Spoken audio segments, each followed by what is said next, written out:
Eu vou abrir a Bíblia em João capítulo 1, no verso 1, diz assim: no princípio era o Verbo, e o Verbo estava com Deus, e o Verbo era Deus.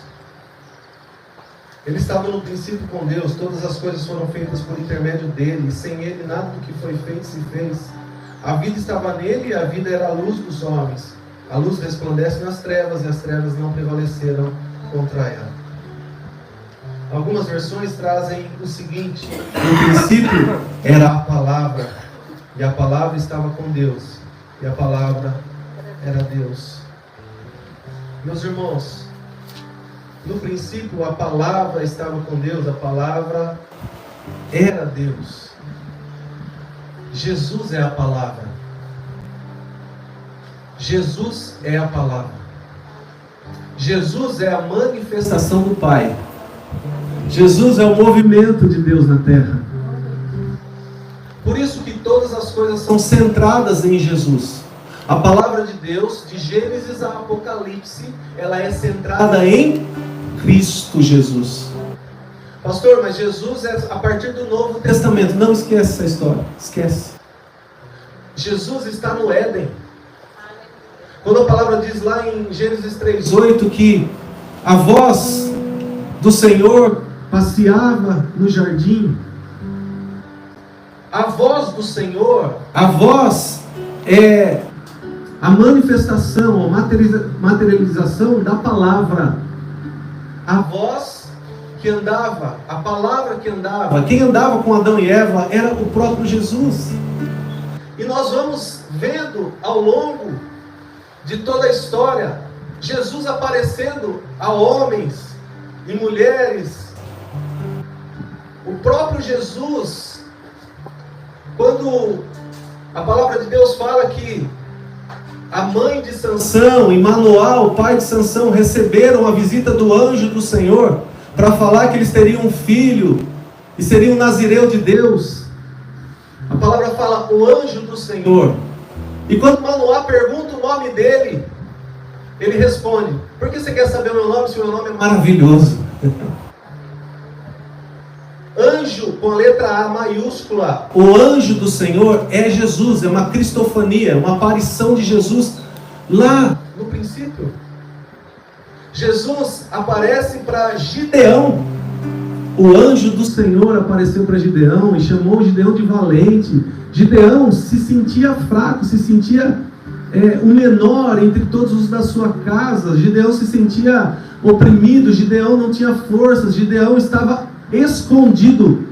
Por quê? Porque os inimigos, eles estavam saqueando, fazia 7 anos. Tudo que eles plantavam, os inimigos vinham e colhiam no lugar deles. Então Gideão, naquela ocasião, ele se esconde no lagar. O lagar é o lugar de pisar nas uvas, mas ele estava no lagar, escondido, descascando trigo. Coisa que ele estava fazendo a coisa certa no lugar errado. E o anjo do Senhor aparece para Gideão e fala com Gideão. Então nós vemos em outras passagens também, Cristo está presente em todo o tempo. E a Bíblia, ela é centrada em Cristo Jesus. A Bíblia é centrada em Cristo. Cristo, ele é o Todo-Poderoso. Jesus, ele venceu a morte. Jesus, quando ele morre, por causa da sua perfeição, o véu que separava o lugar santo dos santos, esse véu foi rasgado. E hoje nós temos acesso a Deus diretamente. Diretamente, você não precisa pedir para o pastor orar por você, para você falar com Deus. Não estou falando que você não pode pedir oração, nós oramos uns pelos outros. Mas eu estou falando que você pode ter relacionamento com Deus, você pode falar com Deus diretamente. E Jesus é a palavra. A palavra que fez todas as coisas é a mesma que sustenta todas as coisas. Jesus é a palavra. E nessa manhã, sabe quem está aqui? Jesus está aqui. Hoje é dia da Bíblia, porque a Bíblia é a expressão do coração de Deus. Tem muitos que falam que a Bíblia não é a palavra de Deus, que a Bíblia contém a palavra de Deus. Mas nós vemos, comprovamos e experimentamos as verdades da palavra, testificando no nosso espírito que a Bíblia é a palavra de Deus. Não tem como nós negarmos isso. Ah, mas e as coisas ruins que acontecem na Bíblia? Pois é. Exatamente por causa das coisas ruins e por causa das coisas boas e por causa da fraqueza do homem, de Deus olhar para um homem que dos 10 mandamentos ele tinha infringido 9 e olhar para esse homem e falar: esse é um homem segundo o meu coração, que foi Davi. Essa imperfeição do homem manifestando a glória de Deus e trazendo as coisas todas para o seu devido lugar, nos comprovam ainda mais que a Bíblia é a palavra de Deus. E quando você experimenta as verdades da palavra, como que é isso, pastor? Eu vou rasgar as palavras, as folhas e comer? Eu vou experimentar literalmente? Obviamente que não. Quando você experimenta praticando a palavra de Deus, quando você experimenta obedecendo a palavra de Deus, quando você experimenta falando assim: eu não tenho força para fazer isso, mas eu vou fazer porque se a palavra fala, eu vou fazer. Então eu vou obedecer. Eu vou fazer um esforço, eu vou obedecer, eu vou conseguir, eu vou chegar lá. E você faz, você prova, experimenta as verdades da palavra. E a própria Bíblia diz que quando nós não praticamos as verdades da palavra, é como se a nossa casa, né? Nós somos comparados àqueles que constroem a sua casa sobre areia. E virá tempestade, os ventos fortes vão derrubar a nossa casa. Mas quando nós entendemos a palavra e praticamos a palavra, a nossa casa é comparada à casa que foi construída sobre a rocha. E virão ventos e tempestades e não colocarão a nossa casa para baixo. Então fortaleça-se no Senhor e na força do seu poder. A palavra de Deus é tudo que nós precisamos para viver uma vida abundante nessa terra. Porque depois que nós formos para uma outra dimensão, depois que o Senhor nos chamar, ou depois que Jesus voltar, se nós estivermos em Cristo, nós vamos habitar com Ele na eternidade. Mas se nós não estivermos com Cristo, a Bíblia fala, nos garante, nos assevera, nós estaremos vivendo em regiões infernais, se é que você me entende. Nós precisamos do Senhor. Todos nós precisamos de um Salvador. Eu quero que você responda para você mesmo: quem é bom o suficiente para não precisar de um Salvador?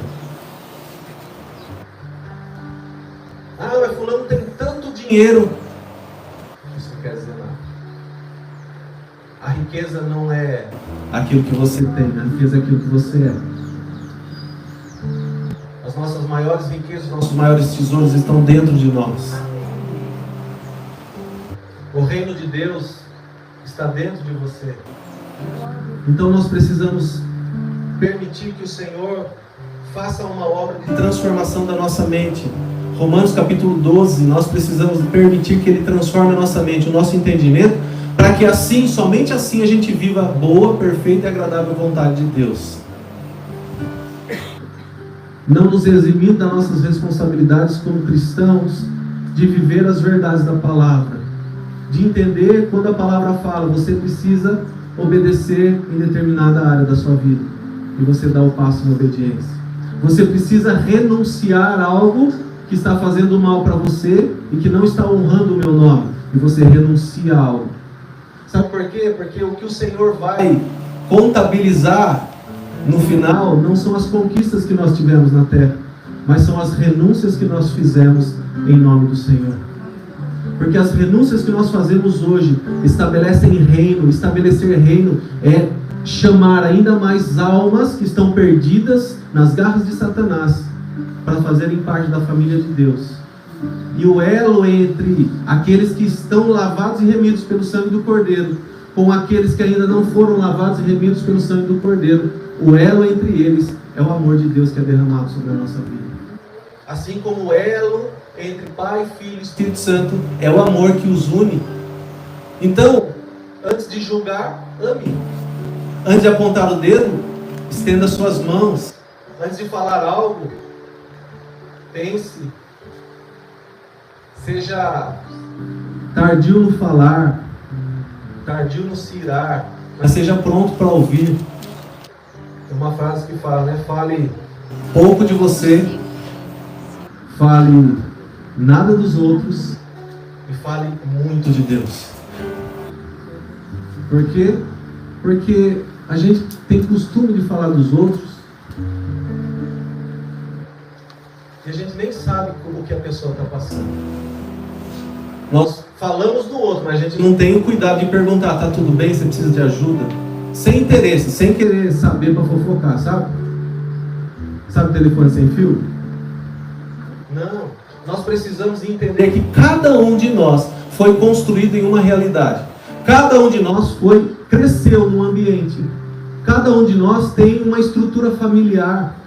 Cada um de nós entende a vida de uma visão diferente. Nós não somos iguais. E aí você fica indignado. Por quê? Porque fulano de tal teve uma atitude que você jamais teria.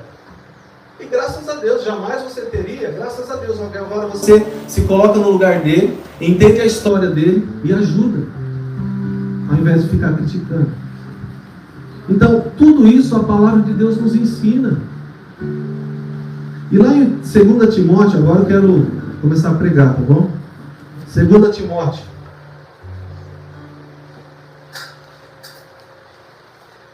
Por favor, Pedro. 2 Timóteo 3,16.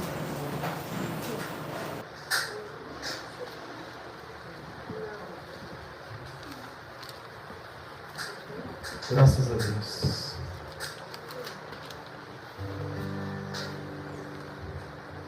Segunda Timóteo 3,16.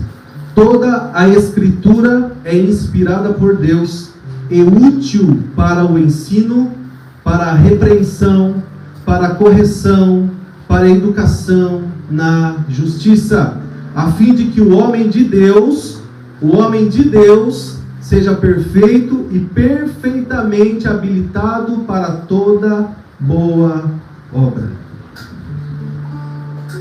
Paulo escreve a Timóteo, uma das cartas mais lindas, na minha visão, de Paulo. Escreve ao seu discípulo, ao seu filho na fé, Timóteo, aquele quem Paulo estava enviando, estava ensinando, estava doutrinando, estava discipulando, estava acompanhando, mesmo estando preso. Ele está dando instruções para Timóteo. E aqui nós lemos algo tão maravilhoso. E ele começa falando assim: toda a Escritura é inspirada por Deus.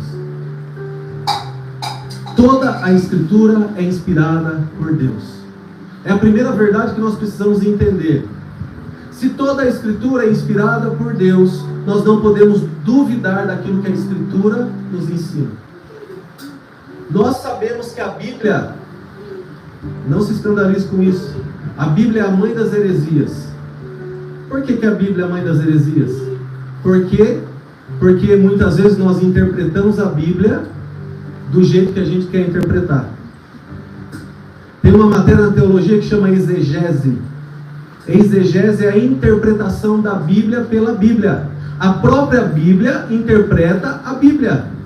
E textos obscuros são interpretados por textos mais claros. Textos mais claros nunca serão interpretados por textos obscuros. E nós precisamos entender que se nós encontramos uma verdade na palavra, a própria palavra se encarrega de interpretar aquela verdade para nós. Por isso que é necessário, é mister, nós entendermos, lermos, meditarmos, estudarmos e nos aprofundarmos na palavra.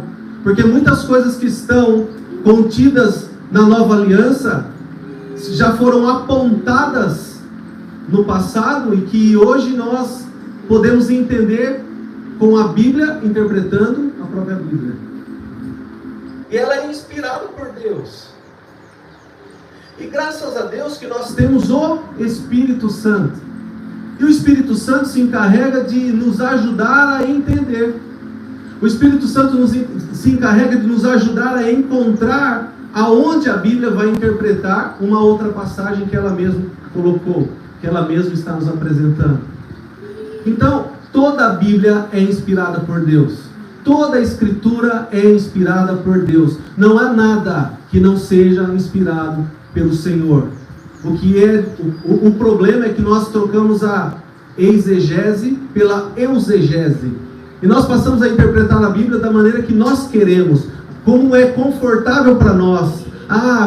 Mas aqui não está falando exatamente isso. Não, está falando exatamente isso sim. Está falando exatamente isso sim. Uma das coisas mais importantes que nós encontramos na palavra é a literalidade da palavra. Quando ela apresenta os seus textos, ela está sendo literal naquilo que ela apresenta. Obviamente que há livros e há passagens que têm alegorias. Por exemplo, quando Jesus fala que é a porta, Jesus não é uma porta. Você concorda comigo? Jesus é um homem, é uma pessoa, é um Deus, é um ser. Mas ele se apresenta como luz, como porta. O Espírito Santo sendo simbolizado pela água, pelo fogo, pelo óleo. Nós precisamos entender, Apocalipse é um livro cheio de simbologias. Então, o entendimento e fazer separação daquilo que realmente é literal, daquilo que não é importante, mas nós precisamos entender que toda a Escritura é inspirada por Deus. Toda a Escritura é inspirada por Deus. E como eu falei, se há algumas histórias e há alguns relatos que são catastróficos, é para que o Senhor nos ensine como não viver aquilo. O inteligente aprende com seus próprios erros, mas o sábio ele aprende com o erro dos outros. E quando nós nos aprofundamos na palavra, nós vamos ver pessoas que erraram muito. E nós não precisamos ir pelo mesmo caminho. Nós não precisamos errar como essas pessoas erraram. Nós só precisamos entender que o caminho é outro. Porque o Senhor fala, hoje eu te apresento a bênção e a maldição. E aí ele dá uma dica, escolha pois a bênção. O Senhor sempre vai nos apresentar um caminho. E Ele mesmo vai se encarregar de dar a dica, de nos apontar a direção, pela ação do seu Espírito. Então, meus irmãos, ame a cada dia mais as Escrituras. Ame a cada dia mais a palavra de Deus. Se você tem dificuldades, você pode ter ferramentas que vão te ajudar, como os devocionais, por exemplo. Nós podemos hoje encontrar diversos devocionais, aqui na loja tem. Devocionais que você vai abrir, você vai ler um texto explicando algo sobre a palavra, e você vai ter a oportunidade de ler com entendimento aquela passagem que te foi apresentada.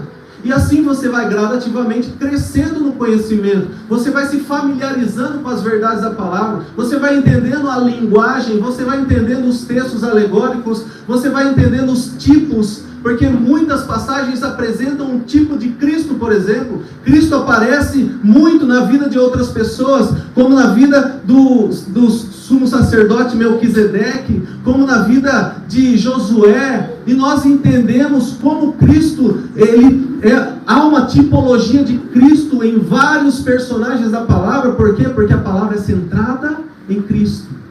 Sempre vai apontar para Cristo. Sempre vai apontar para Jesus. Então, entenda essa primeira verdade. Toda a Escritura é inspirada por Deus. Os livros que não foram reconhecidos por homens e mulheres de Deus, em vários concílios que foram feitos no início da história do cristianismo, eles não foram incluídos na palavra. Eles não foram incluídos na Bíblia. Nós precisamos entender que há livros que não foram canonizados, não foram reconhecidos, não entraram no cânon da Bíblia. O que é o cânon? Cânon o significado da palavra cânon é uma vara de medir. É a forma precisa que foram medidos todos os livros que deveriam entrar como verdades inspiradas por Deus nas Escrituras. E hoje nós temos aqui a Bíblia, que é uma Bíblia que nós adotamos, uma Bíblia chamada Bíblia protestante, a Bíblia que existem os livros que nós podemos ter a convicção de que são livros inspirados. Outros livros que, por exemplo, a Bíblia católica apresenta 7 livros a mais, que são chamados livros deuterocanônicos ou livros apócrifos. Esses livros não foram reconhecidos como livros inspirados, e por isso nós não os consideramos. Mas há livros históricos, há livros... Só que, meus irmãos, a Bíblia é suficiente. A Bíblia é suficiente. Essa semana eu estava vendo um pastor dando uma palavra e ele fala assim: a Bíblia é suficiente. Eu não entendo essas pessoas que ficam usando livros extra-bíblicos. A Bíblia é suficiente. E aí ele fala, e eu estava estudando sobre a vida e a literatura de Flávio Josefo, né, Ed? E aí ele fala assim: Flávio Josefo morreu na cruz por acaso? Pastor, calma, não precisa ser tão radical assim. Mas a Bíblia, ela é suficiente, meus irmãos. Ela é suficiente. É claro que nós podemos usar livros de apoio, dicionários bíblicos, tradutores, livros de pessoas que também são homens e mulheres de Deus, livros que nos abençoam tanto, né? A literatura de historiadores como Flávio Josefo. Então nós podemos sim utilizar outras ferramentas, mas nunca serão superiores à palavra. Nunca estarão em pé de igualdade com a palavra. Porque a palavra está acima de tudo e acima de todos. E a palavra é Jesus. E Jesus está acima de tudo e acima de todos. Jesus não é poderoso. Você sabia que Jesus não é poderoso? Jesus é todo poderoso. O poderoso está aqui, mas o todo poderoso está acima. Acima de tudo e acima de todos. Está o Senhor entronizado entre os anjos. E os anjos cantam: Santo, Santo, Santo é o Senhor dos exércitos. Obrigado, gente. A Bíblia toda a Escritura é inspirada por Deus. Toda a Escritura é inspirada por Deus. Vamos repetir isso? 1, 2, 3 e... Toda a Escritura é inspirada por Deus. Quantos gostam de escrever aqui? Amém. Aqueles que gostam de escrever, e tem pessoas que não gostam, e está tudo bem, viu? Você não é obrigado a gostar das coisas que a gente gosta. Aqueles que gostam de escrever, vai ter dia que você vai começar a escrever, você não vai conseguir, vai sair do lugar, é verdade ou não é? Mesmo quem não gosta, às vezes você precisa escrever uma carta para alguém, um amigo invisível, não sei, umas coisas que inventa por aí, e aí você vai escrever alguma coisa, você parece que não vai, trava. Mas tem dia que você acorda, você pega a caneta, o papel, você nem pensou em escrever, mas você vai escrever porque você está com umas ideias, você fala: não, eu preciso pôr isso no papel. E você começa a escrever e parece que a coisa flui. Por quê? Porque você está inspirado. Agora imagine ser inspirado pelo Espírito de Deus a escrever algo que vai mudar e transformar a vida do homem. Então essa é a primeira verdade que eu quero trazer aqui. Toda a Escritura é inspirada por Deus e ela tem o poder de transformar a vida do ser humano. Não importa a sua realidade, não importa o que você está vivendo hoje, não importa quais são os sentimentos que você tem em relação ao seu futuro. Jeremias 29:11, o Senhor fala assim: eu é que sei os pensamentos que tenho sobre vós, diz o Senhor. Pensamentos de um futuro, pensamentos de paz, para te dar o fim que deseja o teu coração. Então às vezes nós estamos pensando sobre o nosso futuro sem necessidade de pensar sobre o nosso futuro, porque basta cada dia o seu mal. O Senhor quer que você viva hoje. A palavra de Deus é poderosa para transformar a sua vida. A palavra de Deus é poderosa para transformar a sua realidade. A palavra de Deus é poderosa para transformar a situação que você se encontra, por mais catastrófica que ela seja, por mais difícil que ela seja. Eu perdi as esperanças, porque você ainda não olhou para o dono da esperança. A nossa esperança é Jesus. A nossa esperança não está em Jesus, a nossa esperança é Jesus. E quando nós olhamos para Jesus, não há nada que possa ser superior àquilo que Ele pode fazer nas nossas vidas. Obviamente que nós amamos ao Senhor. Jesus, Ele atraía multidões com milagres, prodígios e maravilhas. Ele atraía multidões com aquilo que Ele fazia. Ele realizava milagres e as multidões se achegavam. Olha, aquele lá que estão falando, que é profeta, que faz milagres, que chama Jesus, ele está passando, opa, vamos lá, e uma multidão. No capítulo 8 de João, a gente vê claramente, ali no verso 29, verso 30, claramente nós vemos o quê? Jesus ele fala para uma multidão, e aí ele fala assim, ó, e aos que creram, Jesus continuou, porque ele vai atrair uma multidão pelos milagres, prodígios e maravilhas. Só que quando essa multidão é atraída, ele começa a falar das verdades do reino, e ele se manifesta, e ele se apresenta como aquele que tem que ser buscado pela sua essência, e não por aquilo que ele vai fazer. Não é uma moeda de troca. Jesus não é barganha. Nós servimos a Jesus por aquilo que ele é na sua essência. Nós amamos a Jesus. Se ele não fizer nada por nós, nós vamos continuar amando, porque tudo que ele podia fazer, ele já fez. Ele se entregou na cruz. Ele se entregou na cruz. O sangue é moeda espiritual. O sangue é moeda espiritual. Por isso que sangue é derramado nas encruzilhadas. Por isso que sangue é derramado em lugares que estão sendo feitos sacrifícios. E qual que é o problema disso? O problema é que a palavra fala que não tem como uma mesma fonte jorrar água salgada e água doce. Não tem como uma mesma fonte fazer o bem e fazer o mal. Então, nós vemos que o sangue, que é moeda espiritual, está sendo utilizado para satisfazer uma vontade, um desejo meu, que é casar com uma mulher que já é casada. Então, o que eu faço? Eu vou lá, eu derramo sangue, geralmente de animais, mas existem coisas mais pesadas, como crianças, por exemplo, para que aquele casamento seja desfeito e eu possa ficar com a mulher que eu amo, que é a mulher dos meus sonhos. A palavra de Deus é uma fonte de poder.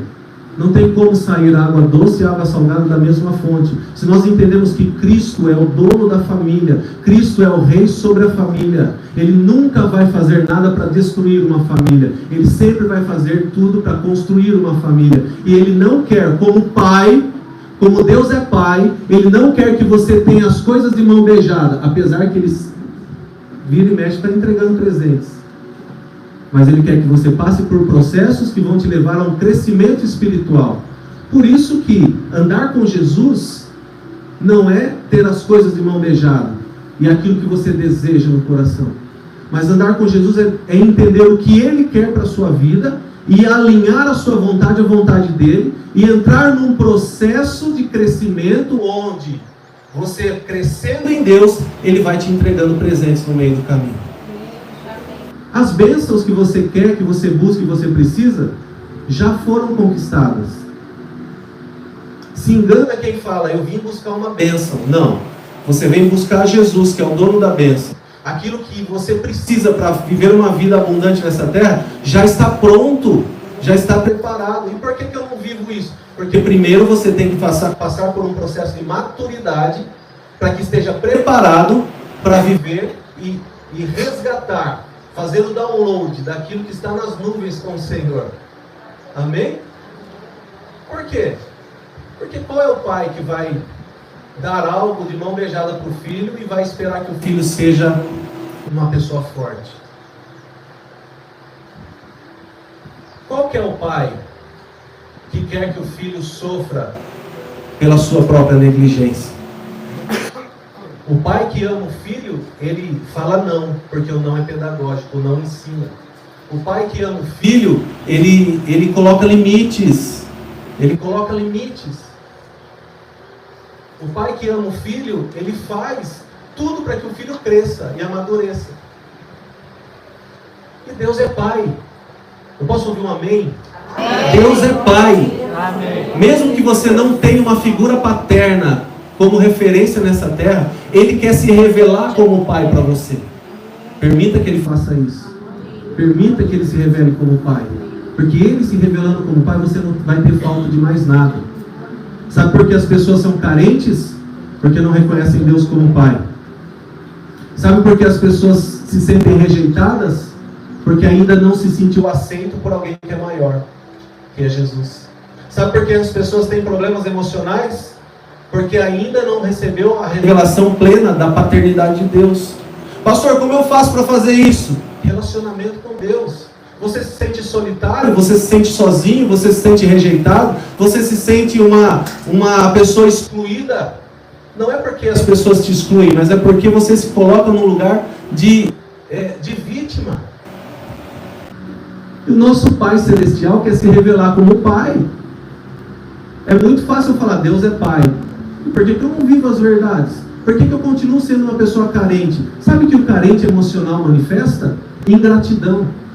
O carente emocional é aquela pessoa que você sempre está ajudando e ela nunca está contente.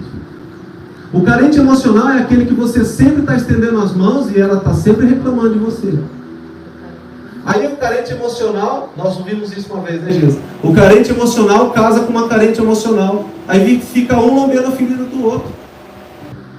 Nós precisamos reconhecer Deus como Pai e sair desse lugar de carência. Quando Elias foi enfrentar os 450 profetas de Baal, os 450 profetas de Baal ficaram fazendo barulho. Elias falava, grita mais alto, quem sabe o Deus de vocês está dormindo. Elias até debochou, sabendo que Baal é um Deus que não existe, que não tem poder.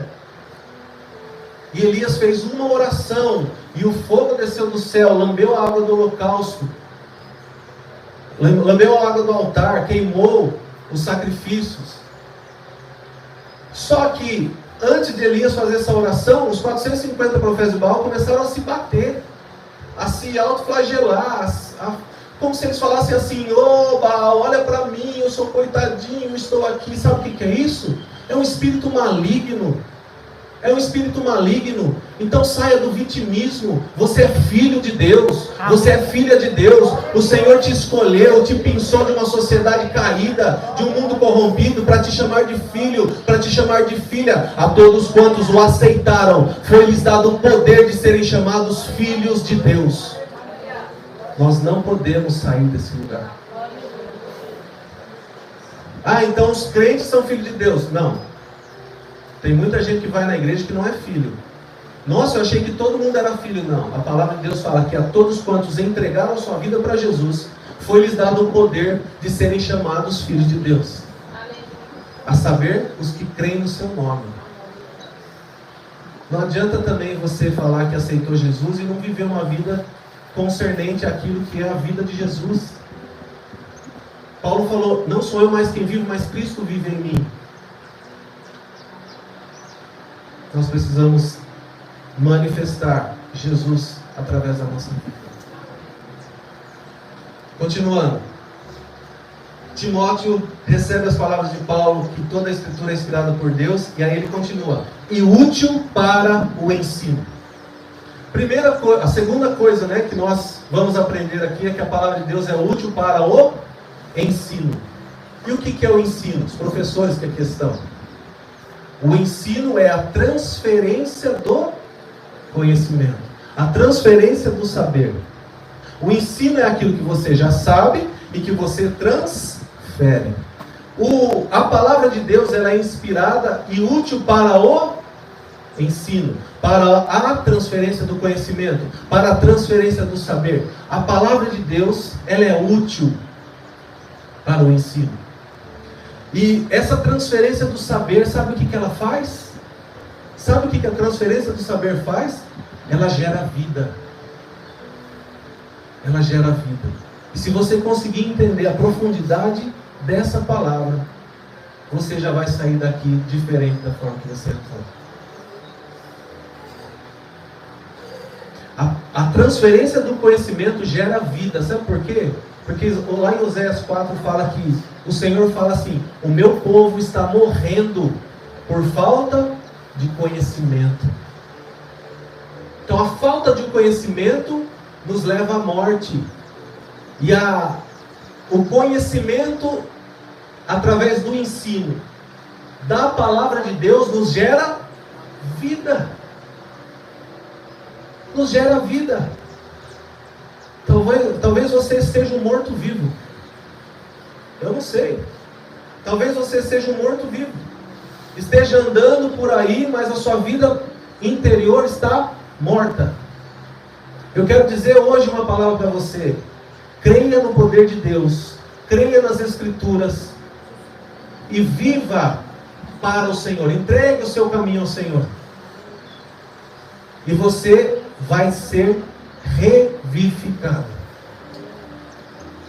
Reavivado. O conhecimento nos gera vida. Davi, ele chega para levar pão e queijo para os irmãos. E os irmãos estavam lá e Davi, mas o que está acontecendo? Ah, esse gigante aí, ó, 40 dias e 40 noites nos intimidando, falando que vai matar todo mundo. E Davi fala, quem é esse incircunciso que vem contra o Senhor dos Exércitos? E aí Davi se levanta, e você conhece a história. Davi se levanta e vai para cima de Golias, o gigante, e ele vence Golias.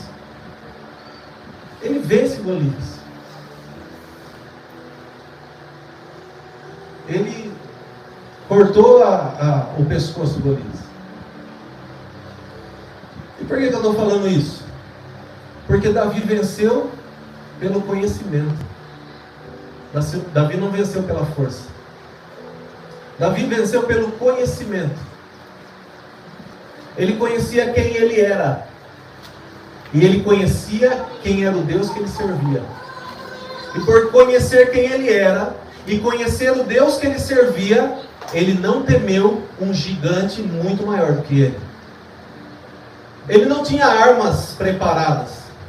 Ele tinha apenas uma funda, um estilingue, com algumas pedras. Dizem que é 5, né? E aí ele acerta. Mas aquilo era a autoridade que estava sobre Davi pelo conhecimento que ele tinha de quem ele era e de quem Deus era. Quando você sabe quem você é, eu vou repetir que você é filho. Você é filha. Quando você sabe quem você é, você sabe quem Deus é na sua vida. Ele é pai. O pai não é aquele que fala para você comer as migalhas que caíram em volta da mesa. O pai é aquele que te chama para sentar à mesa e participar do banquete. Quando você tem essa revelação, esse entendimento de quem você é, de quem Deus é na sua vida, não há nada que possa te parar. Não há nada que possa te segurar. O Senhor, Ele se encarrega de te dar autoridade para que você vença todos os gigantes que se levantam. E gigante nenhum é suficiente para o tamanho do nosso Deus. Gigante nenhum. Está enfrentando gigante nas finanças? Deus é maior. Está enfrentando gigante nos seus relacionamentos? Deus é maior. Está enfrentando gigantes porque você sofre a consequência de erros do passado? Deus é maior. Está enfrentando gigantes porque você não se dá bem com a sua família? Deus é maior. E porque Deus é maior, Ele vai te ensinar a passar por tudo isso. E Ele vai te garantir a vitória quando você estiver nele. Quando você estiver nele. Quando você estiver nele, você vai fazer a vontade dele. E a vontade dele, que é boa, perfeita e agradável, vai te levar a vencer todas as suas dificuldades. Não fica batendo cabeça, querido. Não fica batendo cabeça. Você tem um pai que está à sua disposição. Não para fazer as suas vontades. Ele não é seu mordomo. É você que é mordomo dele. Que cai por terra toda mentira de que nós buscamos a Deus esperando as bênçãos que Ele tem para nos entregar. Que cai por terra toda mentira que fala que nós esperamos o Senhor fazer a nossa vontade. Quando nós lemos o Pai Nosso, nós aprendemos o Pai Nosso. Obviamente que Jesus está ensinando uma forma de oração. Primeiro você começa com adoração, depois você começa a pedir perdão pelos seus pecados e assim você continua. Então você é livre para orar da forma que você deseja, daquilo que está expressando o teu coração. Você não vai ficar falando palavras repetidas. Mas quando nós entendemos que o Pai é nosso, o pão também é nosso. Ou seja, eu aprendo o que aqui? Que se o Pai é nosso, o pão é para todos. Mas o pecado também é nosso. Isso fala do que? De unidade. Quando um está caído, Ajude a se levantar, porque ele não vai sofrer sozinho. O corpo de Deus sofre, o corpo de Cristo sofre. Então nós precisamos parar de ser hipócritas e viver a nossa vida. Tá tudo bem. Do outro, coitadinho, né? Falando em coitadinho, nós não temos dó de ninguém, viu? E você não precisa ter dó de ninguém. Por quê? Porque você só precisa orar para a pessoa entender quem ela é. Então, meus irmãos, se você entender que a transferência do saber, do conhecimento gera vida, você vai querer esse conhecimento. A palavra de Deus, toda a palavra de Deus, toda a Escritura é inspirada por Deus e útil para gerar vida. Útil para gerar vida. Jesus nos promete vida e vida em abundância. Na cruz do Calvário ele derramou o seu sangue, como eu já disse, moeda espiritual, para pagar o preço pelas nossas almas. E por isso nós temos acesso ao céu. Nós só temos vida eterna através de Jesus. O que são 80, 90 anos de uma vida terrena perto de uma eternidade que nós vamos passar com Jesus? Não é nada. Por isso viva a sua vida com intensidade em Deus. Em Deus. Mas depois ele continua falando que, além de útil para o ensino, ela é útil também para a repreensão. Primeiro você conhece a palavra. Isso gera vida. Agora você está com vida. Então agora você está pronto para ser repreendido pela palavra. Por quê? Porque quando a gente se empolga com alguma coisa, a gente acaba fazendo coisa errada. Quando a gente se empolga com alguma coisa, a gente começa a fazer coisas que não deveria. Troca os pés pelas mãos, toma atitudes precipitadas. Então ela ensina, transfere o conhecimento, nunca vi essa palavra. Transfere o conhecimento, gera vida, mas agora que você está com a vida de Deus em você, a palavra vem para te repreender, para te redarguir. O que é isso? Como que é essa repreensão? Essa repreensão é a repreensão que o pai faz para o filho. Filho, você sabe que não pode fazer isso. E por que você está fazendo? Filho, você sabe que tem que obedecer. E por que você não obedece? Filho, você sabe que tem que renunciar. E por que você não renuncia? Filho, você sabe que tinha que ter feito uma oração por aquela mulher que veio reclamar que está com dores e você não fez. Quantas foram as situações, meus irmãos, que alguém chegou em mim e falou: nossa, eu estou com uma dor nas costas, eu não estou aguentando. Eu falo: nossa, vamos orar, né? Tchau, Deus abençoe. Ora na hora. Ora na hora. Já abençoa a vida da pessoa. Você tem o poder de abençoar, mas você também tem o poder de amaldiçoar. Por isso, que o Senhor gere nos nossos corações a bondade. Porque muitas pessoas são maldosas e não tem problema nenhum em amaldiçoar. Mas o Senhor está gerando em nós nessa manhã, eu declaro sobre a sua vida, está gerando sobre você nessa manhã coração bondoso. Pessoas irão olhar para você e vão falar assim: mas você está irreconhecível, você é outra pessoa. Um coração bondoso sendo gerado é tudo que o Senhor precisa para que Ele possa, repreendendo as nossas vidas, fazer com que a gente faça a vontade dEle. Para que o filho faça a vontade do pai, muitas vezes o filho tem que ser repreendido. Mas ele não vai ser repreendido naquilo que ele não sabe. Primeiro nós ensinamos a criança no caminho. Não é falar: o caminho é aquele, vai lá, faça o que eu falo, mas não faça o que eu faço. Não. É no caminho, é andando junto, é dando exemplo, é fazendo aquilo que você quer que a criança faça. E não só dando ordens. Por quê? Porque a criança aprende muito mais pelo exemplo do que pelas palavras. E quando nós ficamos só dando ordem, a criança não aprende, ela desaprende, porque ela está olhando o nosso exemplo e é um mau exemplo. Mas quando nós estamos no caminho, nós estamos ensinando a criança e ela não vai se desviar desse caminho. Seja bom ou ruim, viu? Se você está ensinando a criança no caminho ruim, ela vai impregnar no caminho ruim.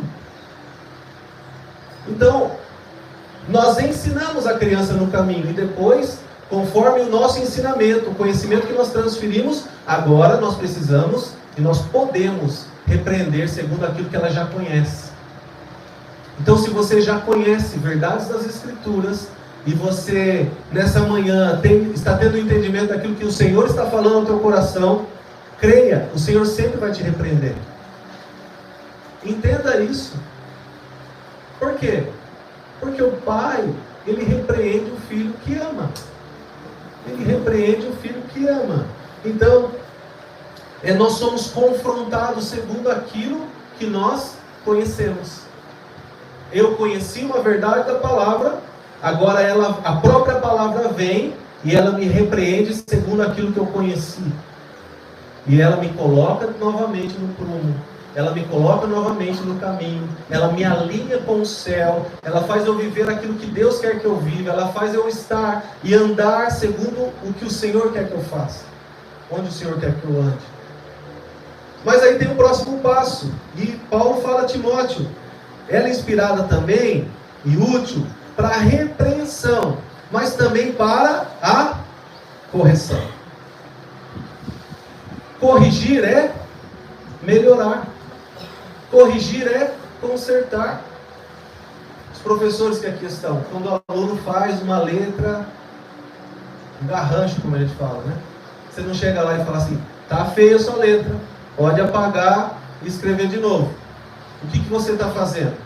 A criança já sabe escrever, ela já várias vezes foi repreendida pelo professor porque ela precisa caprichar na letra, mas mais uma vez ela está escrevendo mal.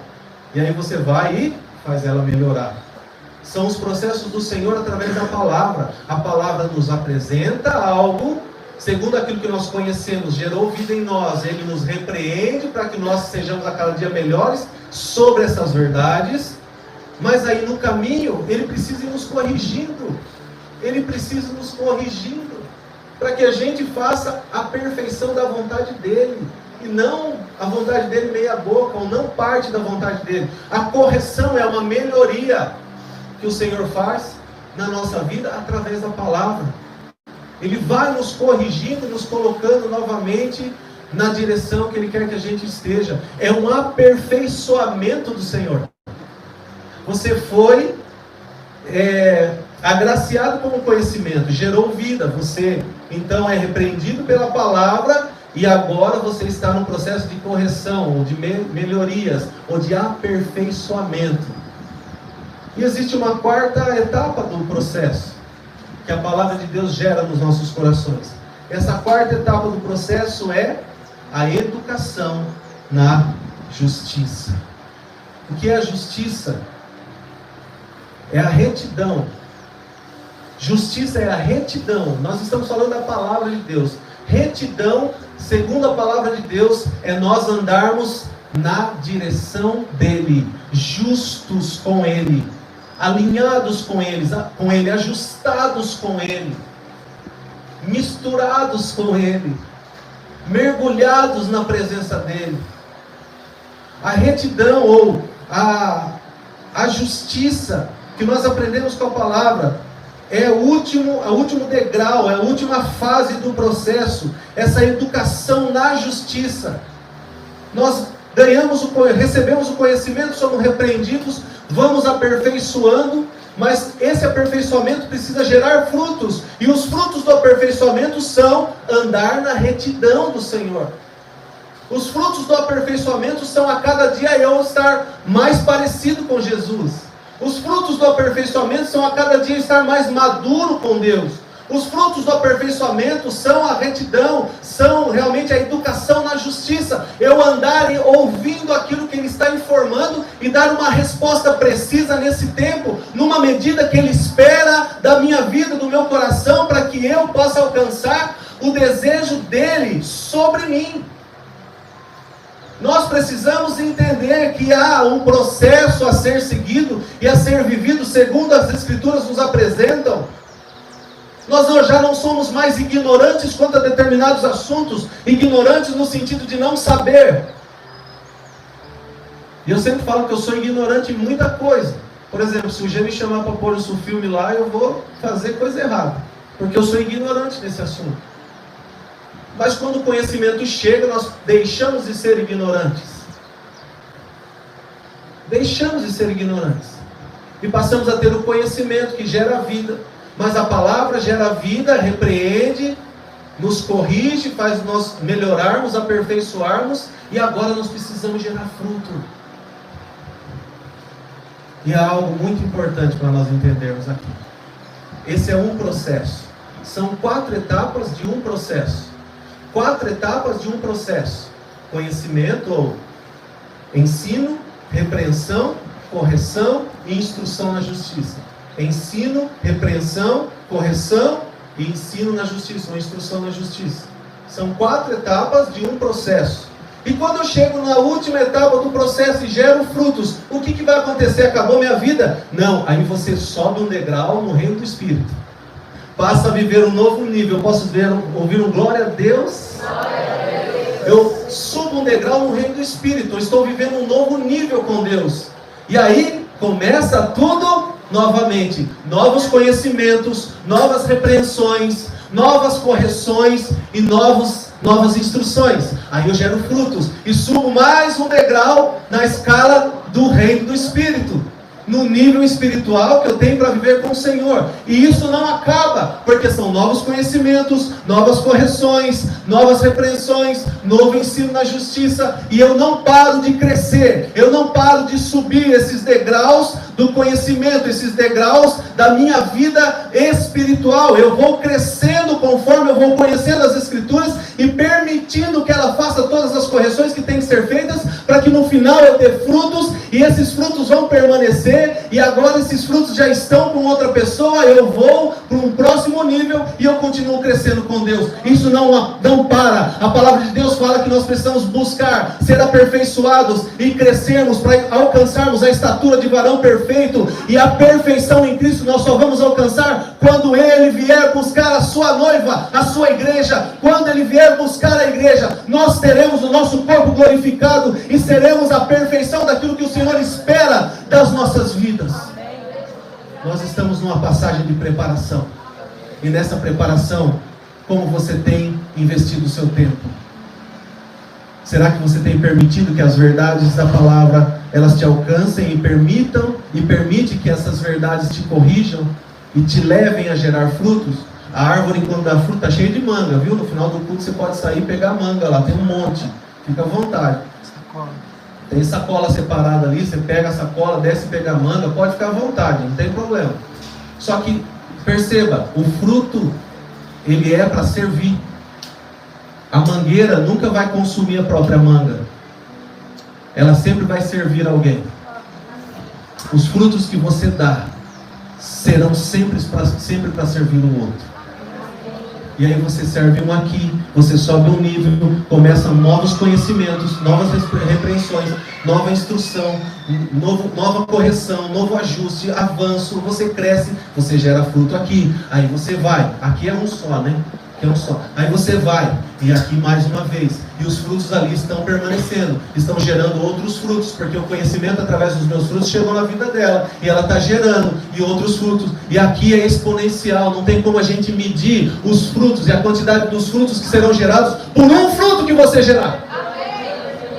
Por isso você é responsável por gerar frutos. Um fruto que você gerar, você pode gerar uma geração.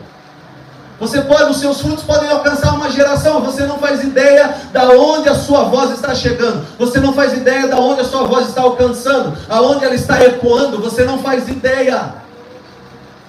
Por isso, policia suas palavras. Por isso, tenha cuidado de falar o que Cristo falaria. Por isso, tenha cuidado de fazer o que Cristo faria. Mesmo e principalmente quando você está sozinho. Maior prova de obediência é quando nós estamos sozinhos. Só nós e o Senhor. Ninguém está vendo. E aí, o que você vai fazer? Primeiro pensamento: o que Jesus faria? É isso que eu vou fazer. Jesus faria isso? Então é isso que eu vou fazer. E aí você começa a alcançar níveis no Espírito, que os frutos vão ser a cada dia mais doces. Uma autoridade vem sobre você, e você começa a andar sobre lugares no mundo espiritual que você jamais teria andado anteriormente.